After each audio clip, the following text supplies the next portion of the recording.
Welcome to smart education X Y Z. आज हम कक्षा 9 की जो गणित की वर्कबुक है उसका कार्यपत्रक 19, 20, 21 और 22 यानी 4 कार्यपत्रक को हल करेंगे। ये हमारा चैप्टर नंबर 4 है जो गणित की प्रश्नावली नंबर 4 है, यानी दो चर वाले रैखिक समीकरण है उसकी जो प्रश्नावली नंबर 4 है उसके जितने भी सवाल हैं उन सभी को हल करने का प्रयास करेंगे। चलो देख लेते हैं एक एक करके सभी सवालों को।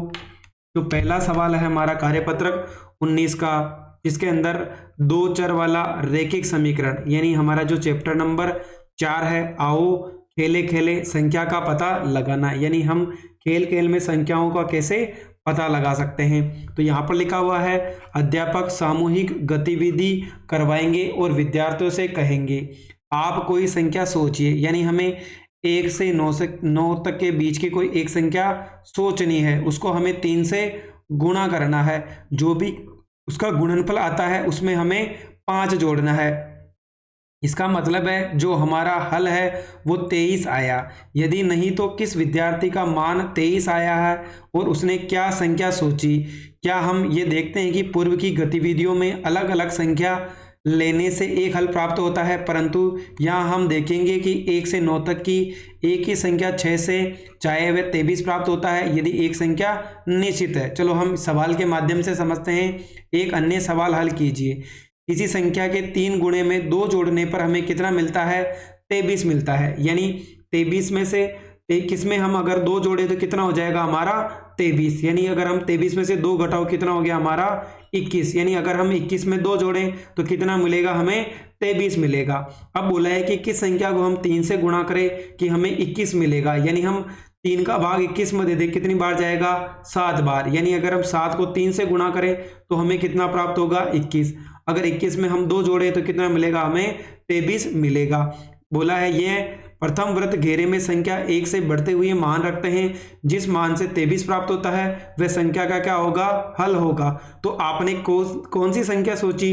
तो हमने क्या सोचा यहाँ पर 7 है, क्योंकि 7 को 3 से गुणा करो कितना मिलेगा हमें 21 प्राप्त होगा। इसी प्रकार अगर हम 21 में 2 जोड़े तो हमें 23 प्राप्त होगा। आज का जो दूसरा सवाल है इसमें बोला है निम्न संख्याओं को पढ़कर फ्लो चार्ट पूर्ण कीजिए एवं संख्याओं को एक से प्रारंभ कर बढ़ते हुए क्रम में सही हल कीजिए। किसी संख्या के 1/3 में 4 जोड़ने पर 5 प्राप्त होता है, यानी अगर हम किसी संख्या में 4 जोड़े तो 5 मिलेगा, यानी हमारे पास क्या है 1 है, 1 में अगर हम 4 जोड़े तो 5 मिलेगा। फिर बोला है कोई संख्या है उसका 1/3 कितना होगा हमारा 1 मिलेगा, यानी अगर हमारे पास संख्या 3 है 3 का 1/3 यानी 3 से 3 घट गया कितना मिलेगा हमें 1 मिलेगा। 1 में अगर हम 4 जोड़े तो हमें कितना मिल जाएगा 5 मिल जाएगा। अगला सवाल है इसका दूसरा सवाल है किसी संख्या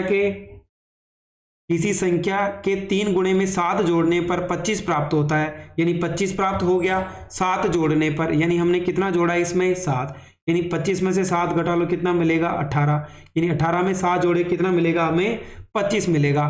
फिर पहले बोला है कि 3 गुना, यानी हम 3 गुना करना है इसमें, यानी 18 में 3 का भाग दो कितना आएगा 6, कहने का मतलब हमारी संख्या क्या होगी 6 का 3 गुना कितना हो जाएगा 18 में अगर हम 7 जोड़े तो हमें 25 प्राप्त होगा। अगला है किसी संख्या के आधे में 4 घटाने पर 5 प्राप्त होता है, यानी यहाँ पे 4 घटाने पर, यानी हमें क्या करना है 4 घटाना है, यानी 4 इसमें जोड़ दो, यानी अगर हम 9 में से 4 घटाएं तो कितना मिलेगा 5 मिलेगा। फिर बोला है आधे में से, यानी हमें क्या करना है उसका आधा कर दें। तो देखो 9 का 2 गुना करो कितना हो जाएगा 18, अगर हम 18 का आधा करें तो कितना मिलेगा 9 में से 4 घटाओ तो कितना प्राप्त होगा हमें 5 प्राप्त होगा। तो ये हमारा कार्यपत्रक 19 था। चलो अगला 20 देख लेते हैं। दो संख्याओं वाले रैखिक समीकरण, ये भी हमारा चैप्टर नंबर 4 का है।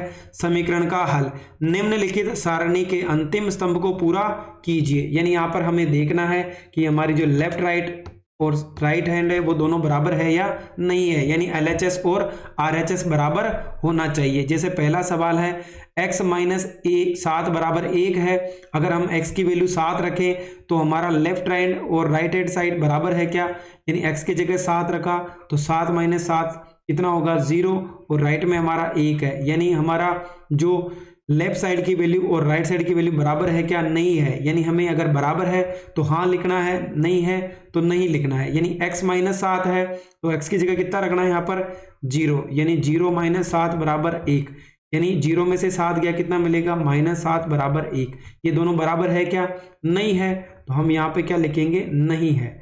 अगला है x माइनस 7, यानी x की जगह हमें 8 रखना है, तो 8 माइनस 7 बराबर 1, यानी 8 में से 1 गया कितना बचेगा, 7 गया तो 1 बचेगा, 1 बराबर 1 है क्या, हाँ होता है, तो क्या हो जाएगा, हाँ हो जाएगा।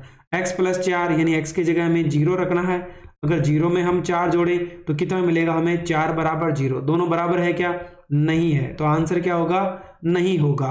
अगली बार हमें x की जगह -4 रखना है, यानी -4 प्लस 4 बराबर 0, 4 में से 4 गया कितना बचेगा, 0 बराबर 0, तो दोनों बराबर है, तो आंसर क्या होगा, हाँ होगा। फिर बोला है x की जगह में क्या रखना है, 0, बराबर क्या हो जाएगा हमारा 20, यानी 4 को 0 से गुणा करो कितना मिलेगा, 0, तो 0 20 के बराबर है क्या, नहीं है, तो हमारा उत्तर होगा नहीं। अगला है हमें जो x है वहां पर -5 रखना है, यानी x की जगह में -5 बराबर 0 है क्या, 4 को 5 से गुणा करो 20 और माइनस का चिन्ह तो क्या आ जाएगा माइनस, तो प्लस का 20 माइनस का 20 बराबर है क्या, नहीं है, तो आंसर क्या होगा, नहीं। 4 × 5 बराबर 20 होता है क्या, 4 को 5 से गुणा करो 20 बराबर क्या हो जाएगा 20, यानी दोनों बराबर है, तो हमारा उत्तर होगा हाँ। यानी x की जगह हमें क्या रखना है, माइनस का 6/3 बराबर 2, यानी 3 की टेबल में 6 कितनी बार में आते हैं, 2 बार, तो -2 बराबर 2 होता है क्या, नहीं, तो हमारा आंसर क्या होगा, नहीं होगा। अगला है अगर हम 0 में 3 का भाग दें वो 2 के बराबर होता है क्या, 0 में 3 का भाग दो क्या मिलेगा, 0 बराबर 2, दोनों बराबर है क्या, नहीं है, तो उत्तर क्या होगा, नहीं। अगर हम 6 में 3 का भाग दें बराबर क्या हो जाएगा 2, तो हमारा 2 बराबर क्या हो जाएगा 2, तो आंसर क्या हो जाएगा हमारा हाँ हो जाएगा। अगर लेफ्ट हैंड साइड और राइट हैंड साइड बराबर है तो आंसर हाँ होगा, बाकी क्या होगा, नहीं होगा। यहाँ पर बोला है जांच कीजिए कि कोष्टक में दिए गए मान समीकरण का हल है या नहीं है, तो यानी यहाँ पर हमें m की जगह 1 रखना है, तो 1 + 5 बराबर 19, तो 6 बराबर 19 है क्या, नहीं है, तो हमारा आंसर क्या होगा, नहीं होगा।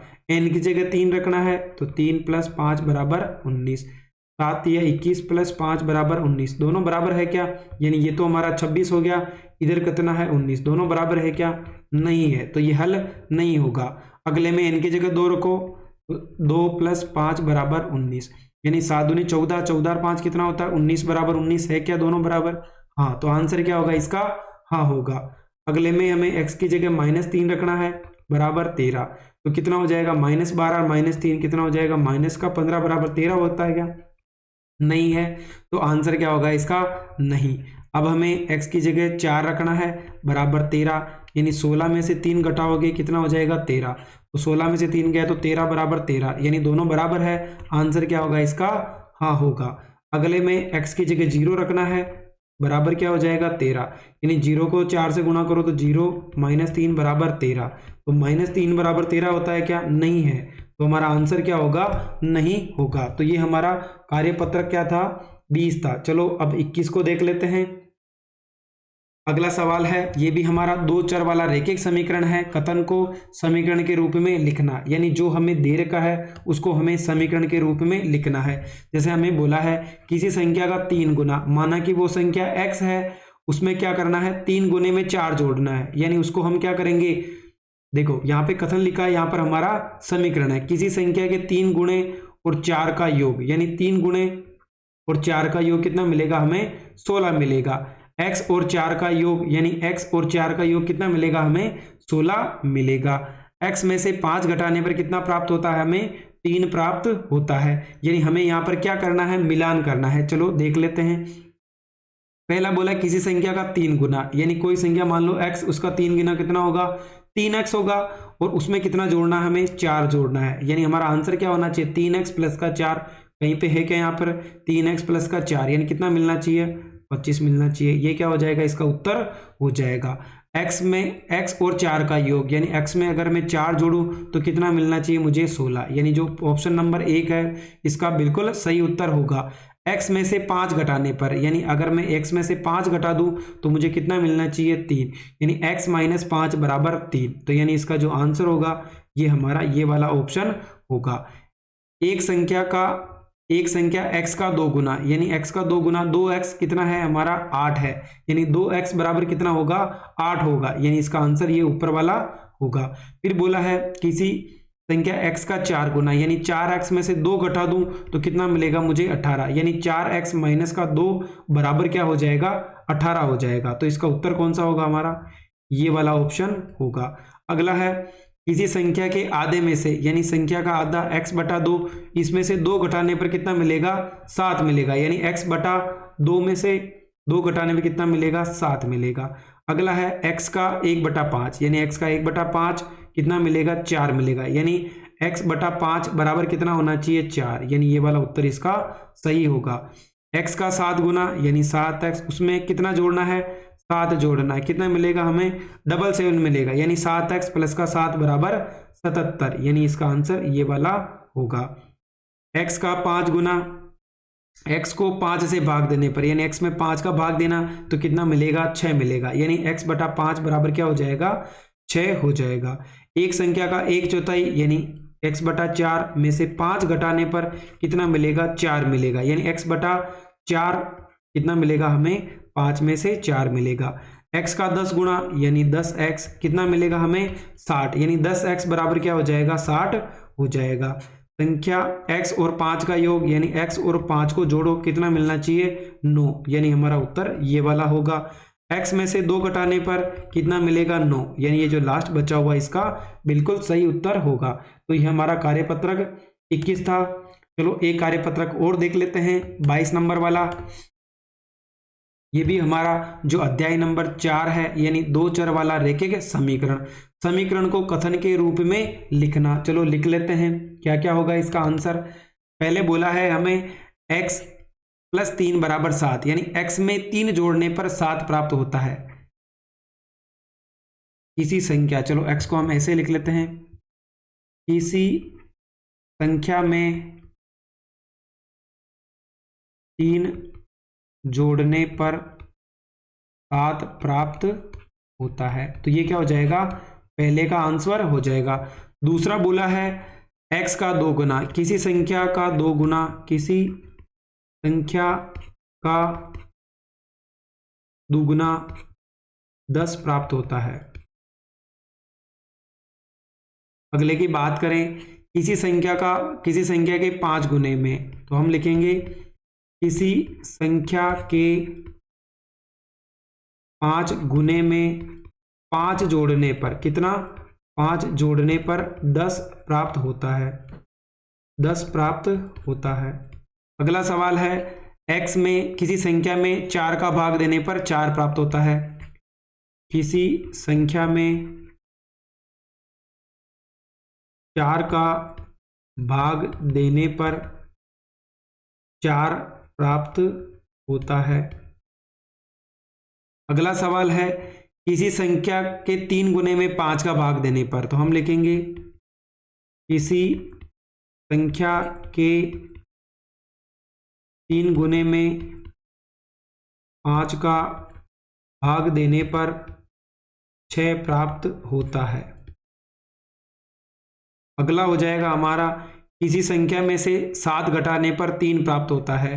तो किसी संख्या में से